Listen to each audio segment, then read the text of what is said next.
Macam-macam najis dan cara mensucikannya. Pertama, pengertian najis. Menurut bahasa, najis berasal dari bahasa Arab, yaitu enatsu atau enajisu, yang berarti kotor atau menjijikkan, tidak bersih atau tidak suci baik yang bersifat hisiah maupun manawiyah. Najis yang bersifat hisiah adalah najis yang terlihat oleh mata dan dirasa oleh panca indera seperti jilatan anjing, kotoran manusia atau hewan, kencing, darah haid, dan nifas.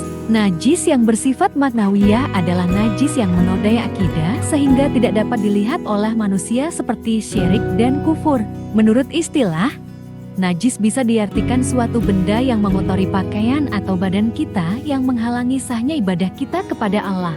Najis adalah kotoran yang wajib oleh seorang yang terkena olehnya. Menurut ilmu fikih merupakan benda yang haram disentuh secara mutlak kecuali dalam keadaan darurat dan harus dibersihkan apabila terkena benda najis. Najis harus dibersihkan karena menghalangi sahnya ibadah. Dasar-dasar hukum perintah bersuci. Ayo kita cermati dengan seksama dan temukan persamaan dan perbedaan kandungan ayat-ayat Al-Quran dan hadis di bawah ini. Allah Subhanahu wa Ta'ala berfirman, "Wasiyabaka fetohir," artinya, dan bersihkanlah pakaianmu. Al-Quran Surat Al-Mudatsir Surat ke-74 ayat ke-4.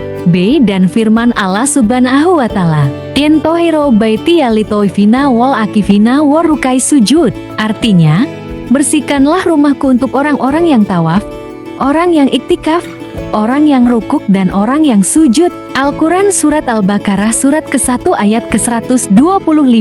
Nabi Muhammad SAW bersabda, artinya, apabila kamu datang ke tempat saudara-saudara kamu, hendaklah kamu perintah atau perbaiki kendaraan-kendaraan dan pakaian kamu, sehingga kamu menjadi perhatian di antara manusia. Karena Allah tidak suka perbuatan keji dan juga keadaan yang tidak teratur. Hadits riwayat Imam Ahmad, Imam Abu Dawud, Imam Al-Hakim, Al-Baihaqi dari Sahal bin Hanzaliyah. Pernahkah kita menemukan informasi tentang istilah muhafafah mutawasita dan mugaladah dari guru, ustadz, orang tua, atau teman sebaya? Ketiga istilah tersebut merupakan macam-macam najis yang harus kita sucikan.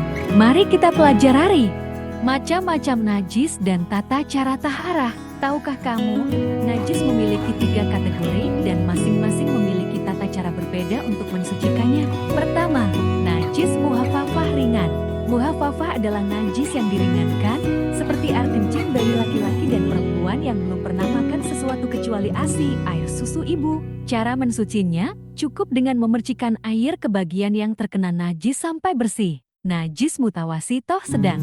Mutawasito merupakan najis yang berada di tengah-tengah antara muhafafah dan mughalazah, dan najis yang keluar dari kubul dan dubur manusia kecuali air mani. Najis ini dibagi menjadi 2 jenis, yaitu 1. Najis ainiyah adalah najis yang berwujud atau tampak, masih dapat dilihat dan dirasakan salah satu atau ketiga sifatnya, baik warna, rasa, dan baunya. 2. Najis hukmiyah adalah najis yang tidak tampak seperti bekas kencing. Contoh-contoh najis mutawasitoh di bawah ini. 1. Medzi, yaitu air yang keluar dari kemaluan laki-laki dan perempuan dengan ciri-ciri sebagai berikut. 1. Berwarna kekuning-kuningan. 2. Proses keluarnya disertai rasa syahwat atau bersamaan dengan melemahnya rasa syahwat. 3. Tanpa ada rasa kenikmatan. 4. Terjadi pada orang yang telah balik. 5. Lebih sering terjadi pada perempuan. 6. Terkadang keluar tanpa disadari.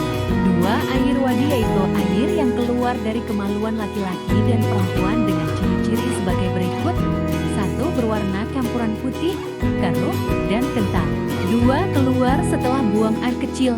3. Dalam kecapekan setelah mengangkat barang berat. 4. Dialami oleh yang sudah atau belum balik. Cara mensucikannya, dibilas dengan air sehingga hilang semua sifat, bau, warna, dan rupanya. Ketiga, najis mughalazah berat.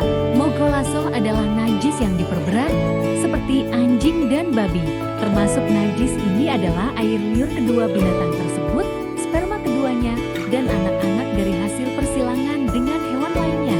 Cara mensucikannya, lebih dulu dihilangkan wujud benda najis itu, kemudian dicuci dengan air bersih 7 kali dan salah satunya dicampur dengan debu.